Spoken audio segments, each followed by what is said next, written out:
Doctor Morshed, আজকে pain medicine নিয়ে একটা কথা বলবো।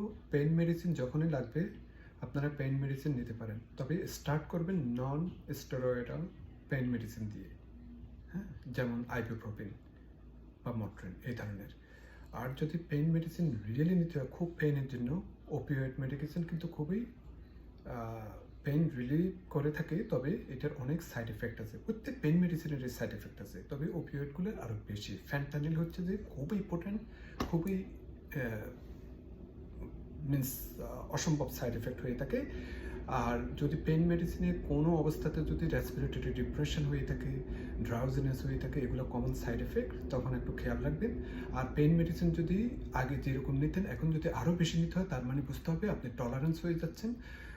যদি কোনো কাজ না করে থাকে তাহলে আপনাকে চিন্তা করতে হবে অন্য কোনো উপায় আপনার পেইনটা কন্ট্রোল হয় কিনা। পেইন মেডিসিন যখনই ওপিওয়েড জাতীয় মেডিসিন নেবেন, তার মধ্যে শর্ট অ্যাক্টিং কোনো ব্রেক থ্রু মেডিসিনও নেওয়া যেতে পারে। পেইন মেডিসিন নিলে কিন্তু অনেক কনস্টিপেশন হতে পারে, সেই জন্য অনেক পানি খাবেন।